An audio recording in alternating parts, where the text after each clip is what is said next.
Hello my friends, what you may see here is the hunt on the Russian airplanes, military aviation. For example, this is MiG-29 fighter jet that was kaboomed in Kacha, Crimea. The operation was conducted by Ukrainian military intelligence and as you may see, the plane was hit.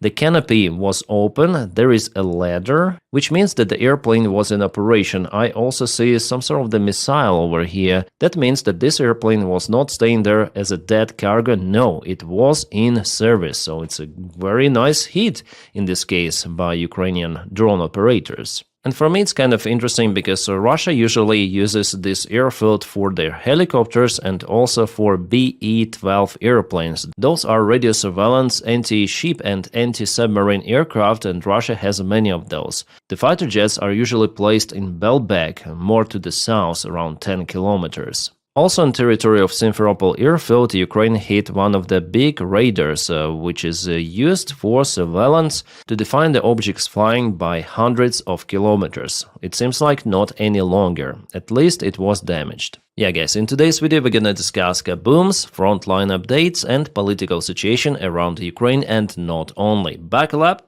Let's go. I think it's important to continue with the front lines. Mirnograd and Pokrovsk direction, we have some of the changes for the last 24 hours. It was yesterday, it is today. Well, actually we have two of the updates from the Deep State military map. It was the day before yesterday, it is yesterday, and it is today. A little deviation of the front lines over here. Here it is not Ukrainian counterattack, it's just the clarification of the exact positions. And overall, I wouldn't say that there is too much changes happening. For the last 3 days, Russia put lots of the flags in Pokrovsk, and their small sabotage groups were spotted even further away to the north. But again, it happened 2-3 days ago. Ukrainian army continued to operate within the city perimeter too. And I have the information from the reliable source that the situation for Ukrainian armed forces in Mirnograd especially, it deteriorates day by day. And the Ukrainian forces in Mirnograd already report about encirclement because Russian forces captured the railway hospital and also some other place, Sopolive, it called, maybe some sort of the industrial area, which is very close to very important crossroad that is used for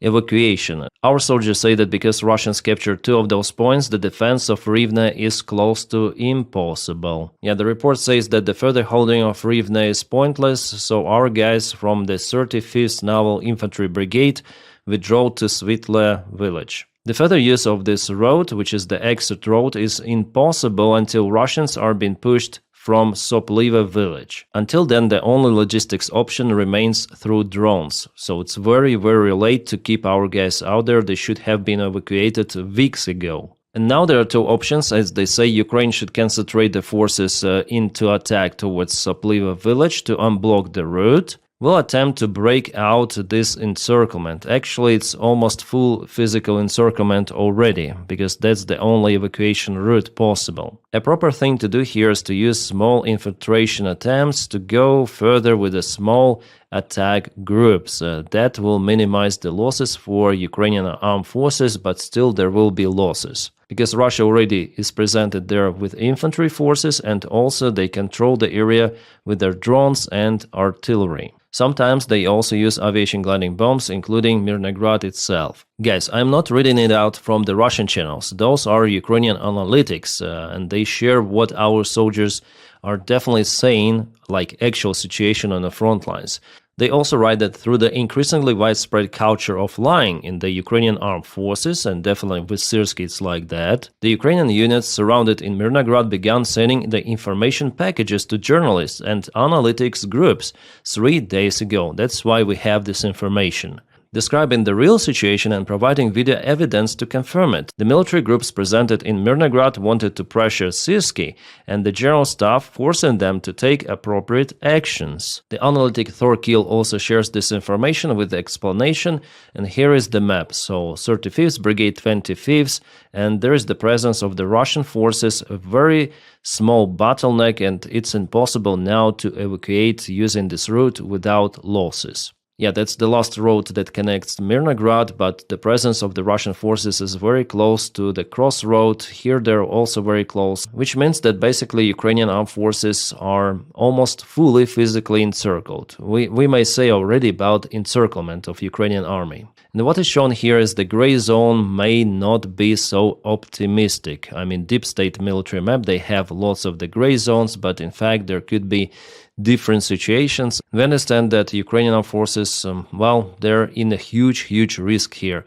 So if our guys, they're imprisoned, captured by Russians, or in the worst case, unalived, well, it's gonna demoralize Ukrainian soldiers in general and Ukrainian society. And you may understand why it happens. There was no order for our guys to leave this area. Now it's kind of late, yeah?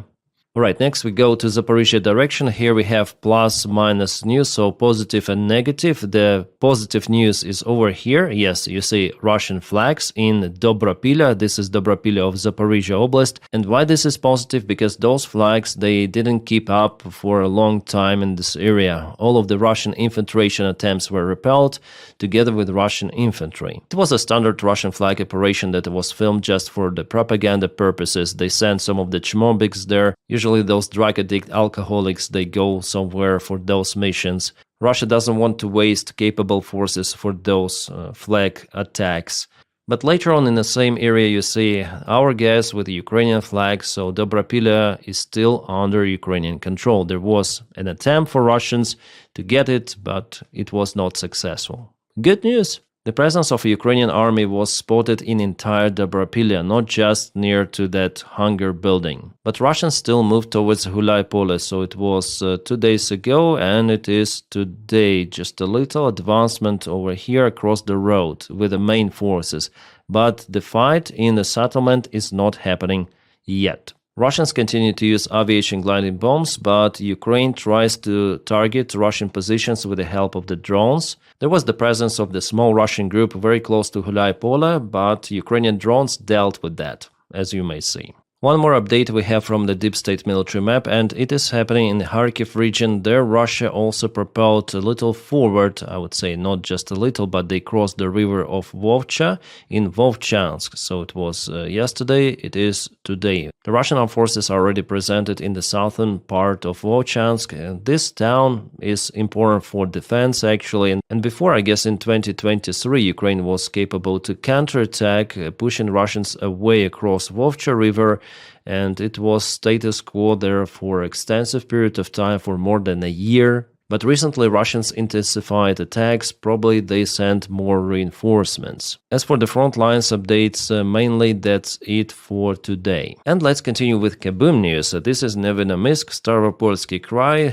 This is the Russian MiG-29 fighter jet. Today I already spoke about this kind of the airplane at the very beginning of the video, but nevertheless it was not the target. The main goal for Ukraine was to hit the factory for Russian fertilizers, Azot factory it's called. It is located in industrial park. This factory is also used to produce components for the Russian shells. Those components are added to powder to make it burn faster and with more force. And the plane is not flying, it is there as a monument. Нихуя не видно, но там прям дымочек нормальный.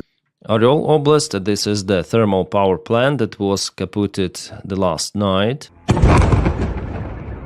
Yeah, something really happened there. Well, I wouldn't say that there were lots of the kabooms the last night, but sometimes we just do not obtain enough video and audio information from the eyewitnesses, because Ukraine also hits Russian military infrastructure, and in most of the cases, Russian bases are a little further away from villages and cities. And now about politics. Putin, as you see with his Botox smile, is visiting India. Modi met him right from the airplane, and Putin even gave a short interview to Indian press. And guess what he was telling about? Let's check it out. The first capital, according to history, was in Novgorod in the northwest.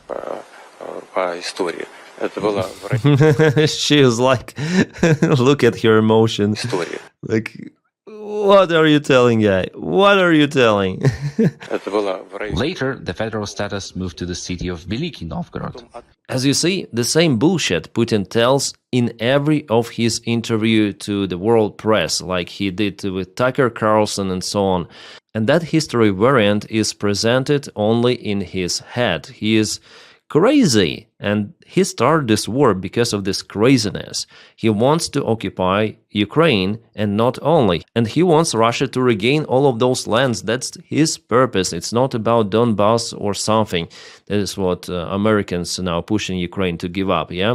Trump and Witkoff, Kushner. They need to listen to this crazy guy. Yes, he's unhinged crazy, and he started this war because of this Russian chauvinism, cockroaches in his head and in the heads of some other Russians who vote for Putin and who support this so-called special military operation. Putin is not going to stop, and the failed peace agreement shows that. By the way, my friends, I have another channel. It's called Captain Dennis. You may check it out in a video description right below. There I tell about American politics, about general news, drama, some of the hiking, cooking videos, and today I said about the peace deal failed. What is next? Kind of the long video. Just me talking to the camera, my thoughts. So if you are interested in that kind of the content, you may subscribe, and also I stream there almost every day. All of the legacy media sources already called those negotiations a failure, like for example the Times, New York Times, Wall Street Journal, Washington Post. And they are saying what I'm telling to you for a very long time, that it is not possible to influence Putin with just limited sanctions and with just limited Ukrainian military support. Russia is encouraged. Moreover, those Witkoff peace talks, they showed that the United States is willing to cooperate with Russia directly, and they're not willing to cooperate with Europe. So Europe is betrayed. And President of France, Macron, mentioned that. He said that America betrayed Europe and Ukraine.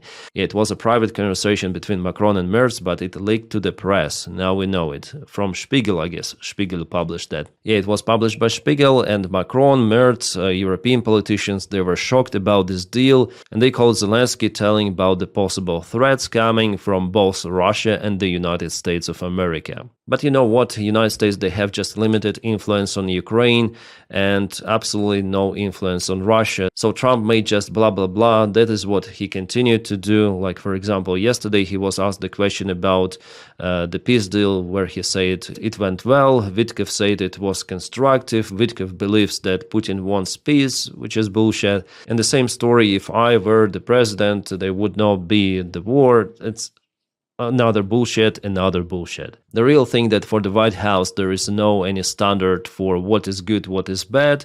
There are no allies, just business partners, and they want to have the partnership with Russia, which is unhinged crazy, and they don't see the real threat coming from Russia as from aggressor state, as well as from China, by the way. One more interesting article: Ukraine peace plan has only led to Putin losing his fear of Trump. 100%. Trump is played by Putin very easily. He is like this small boy. Alright, also we have kind of the interesting remark from Putin himself. He says that Russia will continue its liberation operation, like to liberate Donbass and Novorossiya. Novorossiya. It's kind of interesting, because what Russia calls Novorossiya is actually bigger than Donbass. It is presented just in a sick fantasy of Putin and those Russians who think like Putin, and there are different maps presented, like this one, for example, with Kharkivska Oblast. There is also the one without Kharkivska Oblast, without Dnipropetrovsk Oblast, but what is 100% that this imaginable Novorossiya is way bigger than Donbass. So Putin is not going to stop. His goal is to annex all of those territories, including Odessa Oblast, Nikolaevska, Dnipropetrovsk, Kharkivska, and maybe more. He wants to annex those territories, make Novorossiya as one more oblast of Russia, and the rest of the Ukraine he plans to make some sort of the slave state as Belarus, for example, with the Russian puppet government in charge. That's his goal, and he's saying about it openly. Just listen to Putin. New Zealand and Australia, and they are not in NATO. They are close NATO partners. So New Zealand and Australia, they joined this Pearl program to purchase American weapons for Ukraine. This is awesome. At the same time, there was the news that Italy will not take part in Pearl, but Italy has direct military support for Ukraine, and Italy was never the part of Pearl program. But it doesn't mean that Italy will stop supporting Ukraine, no. And also there is the probability for Greece to join into the Pearl program for Ukraine, which is also nice. And again, this prick, the Belgian Prime Minister, he wants to keep Russian frozen assets because Belgium earns from that. Before he said that confiscating the Russian assets may harm the peace deal, now he says that Russia will not lose and called the claims of the Russians' defeat a fairy tale and total illusion. Reminds me Orban. He warned that Russian assets must be returned post-war and said Moscow threatened Belgium with eternal retaliation. If confiscated, I wonder whom they afraid of. Maybe Medvedev? Because it is Dmitry Medvedev once again who wrote this stuff. If the crazy European Union does still frozen Russian assets for a reparations loan, we may view it as a casus belli with all of the relevant implications for Brussels and company. Then these funds may have to be returned not in a core but as real reparations paid in kind by Russia's fallen foes. That's the diagnosis already, but it definitely shows that Russia afraid for its funds. And guys, it's not just about this Belgian Prime Minister, it's about European Union in general and all of those officials, politicians, bureaucrats who don't give about what is happening in Ukraine really. With this partial military support of Ukraine and how they're afraid to escalate, they're bringing this war closer to European Union itself and in NATO. Unfortunately, there is pretty much high chance for it to happen pretty much soon. I hope I'm wrong, but it seems like it's inevitable. Then Putin sees that Europe is damn weak and America is damn stupid. Again, I don't mean people who live out there, just politicians, managers, leaders, you may call them. Yeah, they are out of reality.